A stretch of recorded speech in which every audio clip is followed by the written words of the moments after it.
Guy de Maupassant. Le roman. Je n'ai point l'intention de plaider ici pour le petit roman qui suit. Tout au contraire, les idées que je vais essayer de faire comprendre entraîneraient plutôt la critique du genre d'études psychologiques que j'ai entrepris dans Pierre et Jean. Je veux m'occuper du roman en général. Je ne suis pas le seul à qui le même reproche soit adressé par les mêmes critiques chaque fois que paraît un livre nouveau. Au milieu de phrases élogieuses, je trouve régulièrement celle-ci, sous les mêmes plumes. Le plus grand défaut de cette œuvre, c'est qu'elle n'est pas un roman à proprement parler. On pourrait répondre par le même argument. Le plus grand défaut de l'écrivain qui me fait l'honneur de me juger, c'est qu'il n'est pas un critique. Quels sont en effet les caractères essentiels du critique ? Il faut que, sans parti pris, sans opinion préconçue, sans idée d'école, sans attache avec aucune famille d'artistes, il comprenne, distingue et explique toutes les tendances les plus opposées, les tempéraments les plus contraires, et admettent les recherches d'art les plus diverses. Or, le critique qui, après Manon Lescaut, Paul et Virginie, Don Quichotte, les liaisons dangereuses, Werther, les affinités électives, Clarisse Harlowe, Émile, Candide, 5 Mars, René, les Trois Mousquetaires, Mauprat, le père Goriot, la cousine Bette, Colomba, le Rouge et le Noir, Mademoiselle de Maupin, Notre-Dame de Paris, Salammbô, Madame Bovary, Adolphe, Monsieur de Camors, l'Assommoir, Sappho, etc., osent encore écrire « Ceci est un roman et cela n'en est pas un », me paraît doué d'une perspicacité qui ressemble fort à de l'incompétence. Généralement, ce critique entend par roman une aventure plus ou moins vraisemblable, arrangée à la façon d'une pièce de théâtre en 3 actes, dont le premier contient l'exposition, le second l'action, et le troisième le dénouement. Cette manière de composer est absolument admissible à la condition qu'on acceptera également toutes les autres. Existe-t-il des règles pour faire un roman, en dehors desquelles une histoire écrite devrait porter un autre nom ? Si Don Quichotte est un roman, Le Rouge et le Noir en est-il un autre ? Si Monte Cristo est un roman, L'Assommoir en est-il un ? Peut-on établir une comparaison entre les affinités électives de Goethe, les Trois Mousquetaires de Dumas, Madame Bovary de Flaubert, Monsieur de Camors de Monsieur Octave Feuillet et Germinal de Monsieur Zola? Laquelle de ces œuvres est un roman ? Quelles sont ces fameuses règles ? D'où viennent-elles ? Qui les a établies ? En vertu de quels principes, de quelle autorité et de quel raisonnement ? Il semble cependant que ces critiques savent d'une façon certaine, indubitable, ce qui constitue un roman et ce qui le distingue d'un autre qui n'en est pas un. Cela signifie tout simplement que, sans être des producteurs, ils sont enrégimentés dans une école et qu'ils rejettent, à la façon des romanciers eux-mêmes, toutes les œuvres conçues et exécutées en dehors de leur esthétique. Un critique intelligent devrait, au contraire, rechercher tout ce qui ressemble le moins au roman déjà fait, et pousser autant que possible les jeunes gens à tenter des voies nouvelles. Tous les écrivains, Victor Hugo comme Monsieur Zola, ont réclamé avec persistance le droit absolu, droit indiscutable, de composer, c'est-à-dire d'imaginer ou d'observer, suivant leur conception personnelle de l'art. Le talent provient de l'originalité, qui est une manière spéciale de penser, de voir, de comprendre et de juger. Or, le critique qui prétend définir le roman suivant l'idée qu'il s'en fait d'après les romans qu'il aime, et d'établir certaines règles invariables de composition, luttera toujours contre un tempérament d'artiste apportant une manière nouvelle. Un critique, qui mériterait absolument ce nom, ne devrait être qu'un analyste sans tendance, sans préférence, sans passion, et, comme un expert en tableau, n'apprécier que la valeur artiste de l'objet d'art qu'on lui soumet.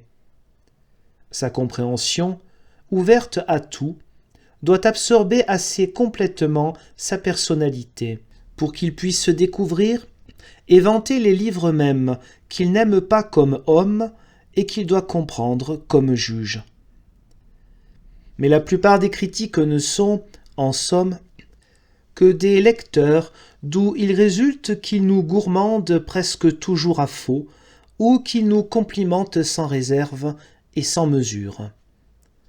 Le lecteur, qui cherche uniquement dans un livre à satisfaire la tendance naturelle de son esprit, demande à l'écrivain de répondre à son goût prédominant, et il qualifie invariablement de remarquable ou de bien écrit l'ouvrage ou le passage qui plaît à son imagination idéaliste, gaie, grivoise, triste, rêveuse ou positive.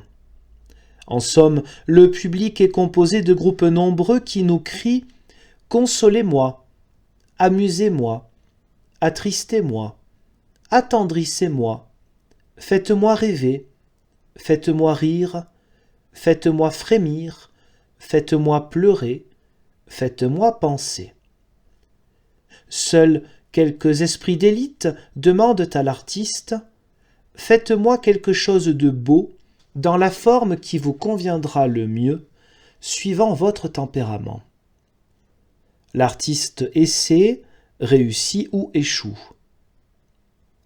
Le critique ne doit apprécier le résultat que suivant la nature de l'effort, et il n'a pas le droit de se préoccuper des tendances.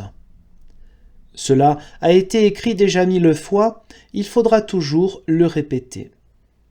Donc, après les écoles littéraires qui ont voulu nous donner une vision déformée, surhumaine, poétique, attendrissante, charmante ou superbe de la vie, est venue une école réaliste ou naturaliste qui a prétendu nous montrer la vérité, rien que la vérité et toute la vérité. Il faut admettre avec un égal intérêt ces théories d'art si différentes et juger les œuvres qu'elles produisent, uniquement au point de vue de leur valeur artistique, ou en acceptant a priori les idées générales d'où elles sont nées.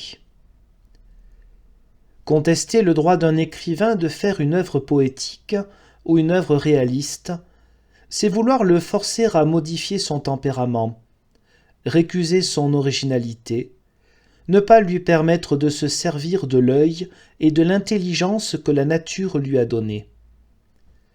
Lui reprocher de voir les choses belles ou laides, petites ou épiques, gracieuses ou sinistres, c'est lui reprocher d'être conformé de telle ou telle façon et de ne pas avoir une vision concordante avec la nôtre. Laissons-le libre de comprendre, d'observer, de concevoir comme il lui plaira, pourvu qu'il soit un artiste. Devenons poétiquement exaltés pour juger un idéaliste, et prouvons-lui que son rêve est médiocre, banal, pas assez fou ou magnifique. Mais si nous jugeons un naturaliste, montrons-lui en quoi la vérité dans la vie diffère de la vérité dans son livre.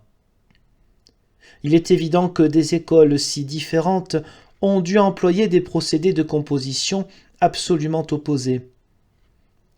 Le romancier qui transforme la vérité constante, brutale et déplaisante, pour en tirer une aventure exceptionnelle et séduisante, doit, sans souci exagéré de la vraisemblance, manipuler les événements à son gré, les préparer et les arranger pour plaire au lecteur, l'émouvoir ou l'attendrir. Le plan de son roman n'est qu'une série de combinaisons ingénieuses, conduisant avec adresse au dénouement. Les incidents sont disposés et gradués vers le point culminant et l'effet de la fin, qui est un événement capital et décisif, satisfaisant toutes les curiosités éveillées au début, mettant une barrière à l'intérêt, et terminant si complètement l'histoire racontée qu'on ne désire plus savoir ce que deviendront, le lendemain, les personnages les plus attachants.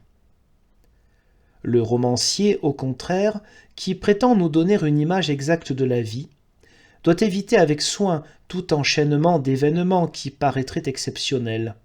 Son but n'est point de nous raconter une histoire, de nous amuser ou de nous attendrir, mais de nous forcer à penser, à comprendre le sens profond et caché des événements. À force d'avoir vu et médité, il regarde l'univers, les choses, les faits et les hommes d'une certaine façon qui lui est propre et qui résulte de l'ensemble de ses observations réfléchies. C'est cette vision personnelle du monde qu'il cherche à nous communiquer en la reproduisant dans un livre. Pour nous émouvoir, comme il l'a été lui-même par le spectacle de la vie, il doit la reproduire devant nos yeux avec une scrupuleuse ressemblance. Il devra donc composer son œuvre d'une manière si adroite, si dissimulée et d'apparence si simple, qu'il soit impossible d'en apercevoir et d'en indiquer le plan, de découvrir ses intentions. Au lieu de machiner une aventure et de la dérouler de façon à la rendre intéressante jusqu'au dénouement, il prendra son ou ses personnages à une certaine période de leur existence et les conduira, par des transitions naturelles, jusqu'à la période suivante. Il montrera de cette façon tantôt comment les esprits se modifient sous l'influence des circonstances environnantes, tantôt comment se développent les sentiments et les passions, comment on s'aime, comment on se hait, comment on se combat dans tous les milieux sociaux, comment luttent les intérêts bourgeois, les intérêts d'argent, les intérêts de famille, les intérêts politiques. L'habileté de son plan ne consistera donc point dans l'émotion ou dans le charme, dans un début attachant ou dans une catastrophe émouvante, mais dans le groupement adroit de petits faits constants, d'où se dégagera le sens définitif de l'œuvre. S'il fait tenir dans 300 pages 10 ans d'une vie pour montrer qu'elle a été, au milieu de tous les êtres qui l'ont entourée, sa signification particulière et bien caractéristique, il devra savoir éliminer, parmi les menus événements innombrables et quotidiens, tous ceux qui lui sont inutiles, et mettre en lumière, d'une façon spéciale, tous ceux qui seraient demeurés inaperçus pour des observateurs peu clairvoyants, et qui donnent au livre sa portée, sa valeur d'ensemble. On comprend qu'une semblable manière de composer, si différente de l'ancien procédé visible à tous les yeux, déroute souvent les critiques, et qu'ils ne découvrent pas tous les fils si minces, si secrets, presque invisibles, employés par certains artistes modernes, à la place de la ficelle unique qui avait nom, l'intrigue. En somme, si le romancier d'hier choisissait et racontait les crises de la vie, les états aigus de l'âme et du cœur, le romancier d'aujourd'hui écrit l'histoire du cœur, de l'âme et de l'intelligence à l'état normal. Pour produire l'effet qu'il poursuit, c'est-à-dire l'émotion de la simple réalité, et pour dégager l'enseignement artistique qu'il en veut tirer, c'est-à-dire la révélation de ce qu'est véritablement l'homme contemporain devant ses yeux. Il devra n'employer que des faits d'une vérité irrécusable et constante. Mais en se plaçant au point de vue même de ces artistes réalistes, on doit discuter et contester leur théorie qui semble pouvoir être résumée par ces mots « rien que la vérité et toute la vérité ». Leur intention étant de dégager la philosophie de certains faits constants et courants, ils devront souvent corriger les événements au profit de la vraisemblance et au détriment de la vérité, car le vrai peut quelquefois n'être pas vraisemblable. Le réaliste, s'il est un artiste, cherchera non pas à nous montrer la photographie banale de la vie, mais à nous en donner la vision la plus complète, plus saisissante, plus probante que la réalité même. Raconter tout serait impossible, car il faudrait alors un volume au moins par journée pour énumérer les multitudes d'incidents insignifiants qui emplissent notre existence. Un choix s'impose donc, ce qui est une première atteinte à la théorie de toute la vérité. La vie, en outre, est composée des choses les plus différentes, les plus imprévues, les plus contraires, les plus disparates.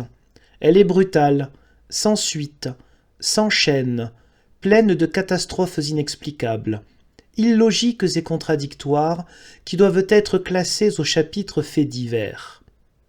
Voilà pourquoi l'artiste, ayant choisi son thème, ne prendra dans cette vie encombrée de hasard et de futilité que les détails caractéristiques utiles à son sujet, et il rejettera tout le reste, tout l'à côté. Un exemple, entre mille. Le nombre des gens qui meurent chaque jour par accident est considérable sur la Terre. Mais pouvons-nous faire tomber une tuile sur la tête d'un personnage principal ou le jeter sous les roues d'une voiture au milieu d'un récit, sous prétexte qu'il faut faire la part de l'accident? La vie encore laisse tout au même plan, précipite les faits ou les traîne indéfiniment. L'art, au contraire, consiste à user de précaution et de préparation, à aménager des transitions savantes et dissimulées, à mettre en pleine lumière, par la seule adresse de la composition, les événements essentiels et à donner à tous les autres le degré de relief qui leur convient, suivant leur importance, pour produire la sensation profonde de la vérité spéciale qu'on veut montrer. Faire vrai consiste donc à donner l'illusion complète du vrai, suivant la logique ordinaire des faits, et non à les transcrire servilement dans le pêle-mêle de leur succession. J'en conclus que les réalistes de talent devraient s'appeler plutôt des illusionnistes. Quel enfantillage d'ailleurs de croire à la réalité puisque nous portons chacun la nôtre dans notre pensée et dans nos organes. Nos yeux, nos oreilles, notre odorat, notre goût différents créent autant de vérité qu'il y a d'hommes sur la terre. Et nos esprits qui reçoivent les instructions de ces organes, diversement impressionnés, comprennent, analysent et jugent comme si chacun de nous appartenait à une autre race.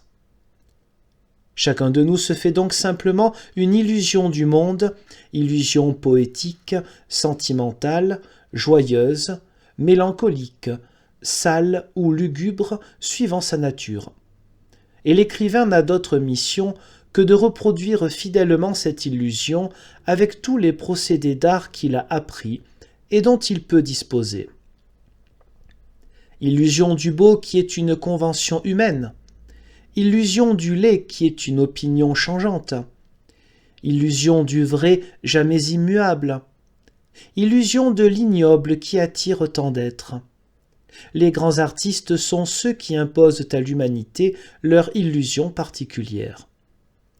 Ne nous fâchons donc contre aucune théorie, puisque chacune d'elles est simplement l'expression généralisée d'un tempérament qui s'analyse. Il en est deux surtout qu'on a souvent discuté en les opposant l'une à l'autre, au lieu de les admettre l'une et l'autre, celle du roman d'analyse pure et celle du roman objectif. Les partisans de l'analyse demandent que l'écrivain s'attache à indiquer les moindres évolutions d'un esprit et tous les mobiles les plus secrets qui déterminent nos actions, en accordant au fait lui-même qu'une importance très secondaire. Il est le point d'arrivée, une simple borne, le prétexte du roman. Il faudrait donc, d'après eux, écrire ces œuvres précises et rêvées, où l'imagination se confond avec l'observation, à la manière d'un philosophe composant un livre de psychologie. Exposer les causes en les prenant aux origines les plus lointaines, dire tous les pourquoi de tous les vouloirs, et discerner toutes les réactions de l'âme agissant sous l'impulsion des intérêts, des passions ou des instincts. Les partisans de l'objectivité, quel vilain mot, prétendant au contraire nous donner la représentation exacte de ce qui a lieu dans la vie, évitent avec soin toute explication compliquée, toute dissertation sur les motifs, et se bornent à faire passer sous nos yeux les personnages et les événements. Pour eux, la psychologie doit être cachée dans le livre comme elle est cachée en réalité sous les faits dans l'existence. Le roman conçu de cette manière y gagne de l'intérêt, du mouvement dans le récit, de la couleur, de la vie remuante. Donc, au lieu d'expliquer longuement l'état d'esprit d'un personnage, les écrivains objectifs cherchent l'action ou le geste que cet état d'âme doit faire accomplir fatalement à cet homme dans une situation déterminée. Et ils le font se conduire de telle manière d'un bout à l'autre du volume que tous ses actes, tous ses mouvements soient le reflet de sa nature intime, de toutes ses pensées, de toutes ses volontés ou de toutes ses hésitations. Ils cachent donc la psychologie au lieu de l'étaler. Ils en font la carcasse de l'œuvre, comme l'ossature invisible est la carcasse du corps humain. Le peintre qui fait notre portrait ne montre pas notre squelette. Il me semble aussi que le roman exécuté de cette façon y gagne en sincérité. Il est d'abord plus vraisemblable, car les gens que nous voyons agir autour de nous ne nous racontent point les mobiles auxquels ils obéissent. Il faut ensuite tenir compte de ce que, si, à force d'observer les hommes, nous pouvons déterminer leur nature assez exactement pour prévoir leur manière d'être dans presque toutes les circonstances, si nous pouvons dire avec précision « tel homme de tel tempérament dans tel cas fera ceci », il ne s'ensuit point que nous puissions déterminer, une à une, toutes les secrètes évolutions de sa pensée qui n'est pas la nôtre, toutes les mystérieuses sollicitations de ses instincts qui ne sont pas pareils aux nôtres, toutes les incitations confuses de sa nature dont les organes, les nerfs, le sang, la chair sont différents des nôtres. Quel que soit le génie d'un homme faible, doux, sans passion, aimant uniquement la science et le travail, jamais il ne pourra se transporter assez complètement dans l'âme et dans le corps d'un gaillard exubérant, sensuel, violent, soulevé par tous les désirs et même par tous les vices, pour comprendre et indiquer les impulsions et les sensations les plus intimes de cet être si différent, alors même qu'il peut fort bien prévoir et raconter tous les actes de sa vie.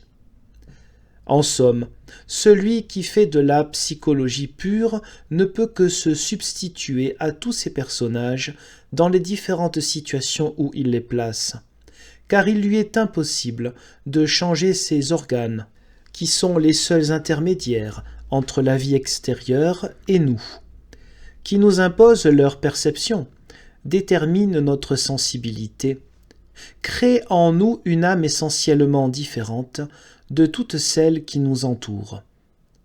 Notre vision, notre connaissance du monde acquise par le secours de nos sens, nos idées sur la vie, nous ne pouvons que les transporter en partie dans tous les personnages dont nous prétendons dévoiler l'être intime et inconnu.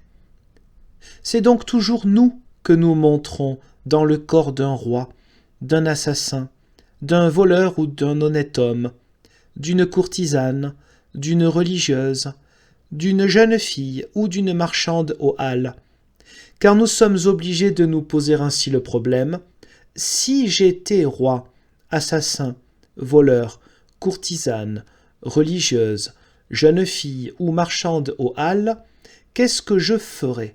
Qu'est-ce que je penserais? Comment est-ce que j'agirais?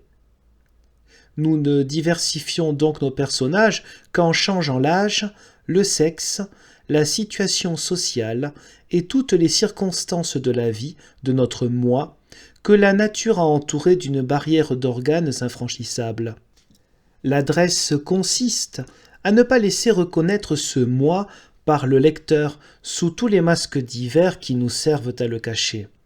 Mais si, au seul point de vue de la complète exactitude, la pure analyse psychologique est contestable, elle peut cependant nous donner des œuvres d'art aussi belles que toutes les autres méthodes de travail. Voici, aujourd'hui, les symbolistes. Pourquoi pas? Leur rêve d'artiste est respectable, et ils ont cela de particulièrement intéressant qu'ils savent et qu'ils proclament l'extrême difficulté de l'art. Il faut être, en effet, bien fou, bien audacieux, bien outrecuidant ou bien sot, pour écrire encore aujourd'hui. Après tant de maîtres aux natures si variées, aux génies si multiples, que reste-t-il à faire qui n'ait été fait? Que reste-t-il à dire qui n'ait été dit? Qui peut se vanter, parmi nous, d'avoir écrit une page, une phrase qui ne se trouve déjà, à peu près pareille, quelque part? Quand nous lisons, nous, si saturés d'écriture française, que notre corps entier nous donne l'impression d'être une pâte faite avec des mots, trouvons-nous jamais une ligne, une pensée, qui ne nous soit familière, dont nous n'ayons eu, au moins, le confus pressentiment? L'homme qui cherche seulement à amuser son public par des moyens déjà connus, écrit avec confiance, dans la candeur de sa médiocrité, des œuvres destinées à la foule ignorante et désœuvrée. Mais ceux sur qui pèsent tous les siècles de la littérature passée, ceux que rien ne satisfait, que tout dégoûte, parce qu'ils rêvent mieux, à qui tout semble défloré déjà, à qui leur œuvre donne toujours l'impression d'un travail inutile et commun, en arrivent à juger l'art littéraire une chose insaisissable, mystérieuse, que nous dévoilent à peine quelques pages des plus grands maîtres. 20 vers, 20 phrases, lus tout à coup nous font tressaillir jusqu'au cœur comme une révélation surprenante. Mais les vers suivants ressemblent à tous les vers, la prose qui coule ensuite ressemble à toutes les proses. Les hommes de génie n'ont point, sans doute, ces angoisses et ces tourments, parce qu'ils portent en eux une force créatrice irrésistible. Ils ne se jugent pas eux-mêmes. Les autres, nous autres qui sommes simplement des travailleurs conscients et tenaces, nous ne pouvons lutter contre l'invincible découragement que par la continuité de l'effort. Deux hommes, par leurs enseignements simples et lumineux, m'ont donné cette force de toujours tenter. Louis Bouilhet et Gustave Flaubert. Si je parle ici d'eux et de moi, c'est que leurs conseils, résumés en peu de lignes, seront peut-être utiles à quelques jeunes gens moins confiants en eux-mêmes qu'on ne l'est d'ordinaire quand on débute dans les lettres.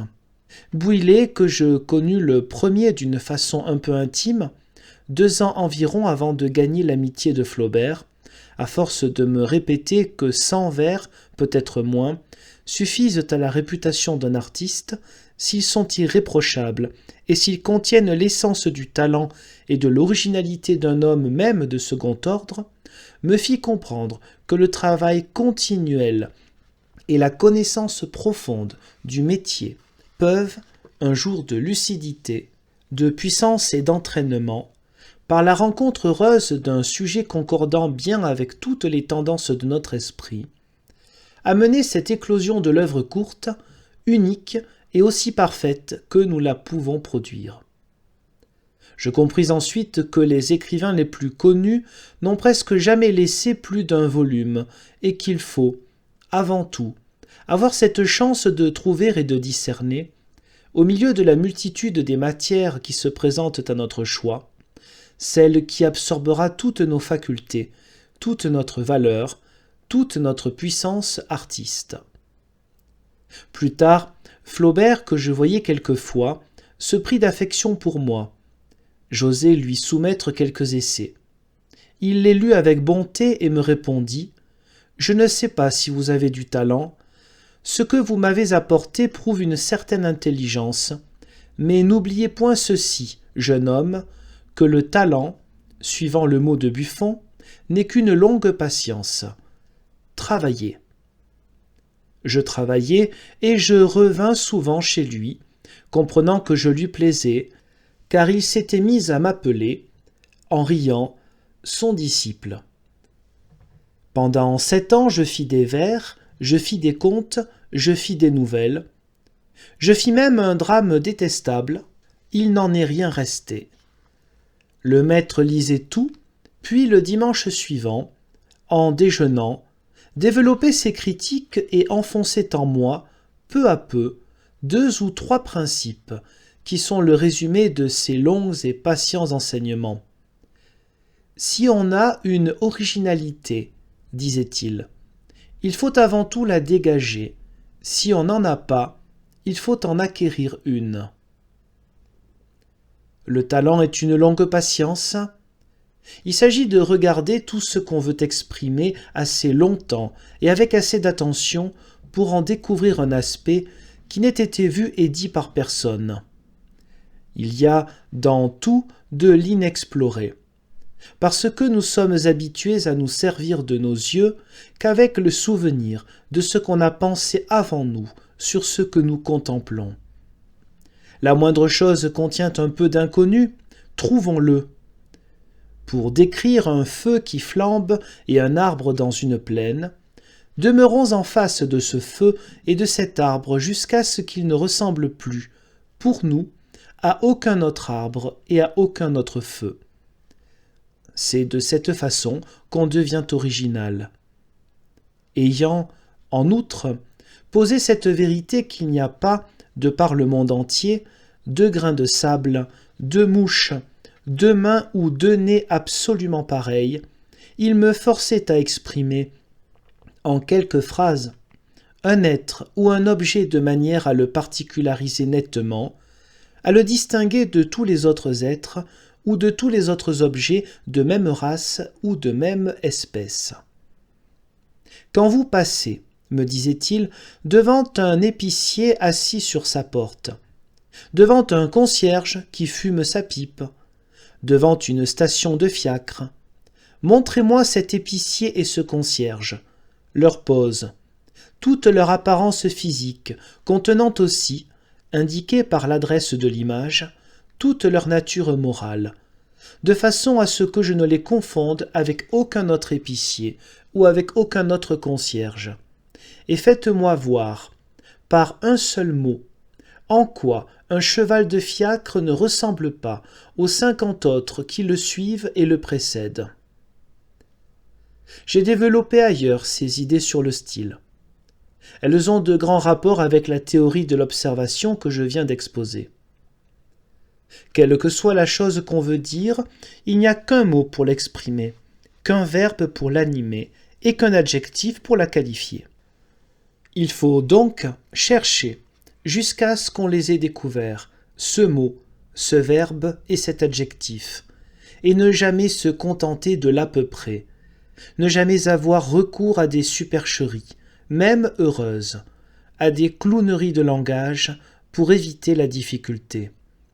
On peut traduire et indiquer les choses les plus subtiles en appliquant ce vers de Boileau. D'un mot mis en sa place, enseigna le pouvoir. Il n'est point besoin du vocabulaire bizarre, compliqué, nombreux et chinois qu'on nous impose aujourd'hui sous le nom d'écriture artiste, pour fixer toutes les nuances de la pensée. Mais il faut discerner avec une extrême lucidité toutes les modifications de la valeur d'un mot suivant la place qu'il occupe. Ayons moins de noms, de verbes et d'adjectifs au sens presque insaisissable, mais plus de phrases différentes, diversement construites, ingénieusement coupées, pleines de sonorités et de rythmes savants. Efforçons-nous d'être des stylistes excellents plutôt que des collectionneurs de termes rares. Il est, en effet, plus difficile de manier la phrase à son gré de lui faire tout dire, même ce qu'elle n'exprime pas, de l'emplir de sous-entendus, d'intentions secrètes et non formulées, que d'inventer des expressions nouvelles ou de rechercher, au fond de vieux livres inconnus, toutes celles dont nous avons perdu l'usage et la signification, et qui sont pour nous comme des verbes morts. La langue française, d'ailleurs, est une eau pure que les écrivains maniérés n'ont jamais pu et ne pourront jamais troubler. Chaque siècle a jeté dans ce courant limpide ses modes, ses archaïsmes prétentieux et ses préciosités, sans que rien surnage de ses tentatives inutiles, de ses efforts impuissants.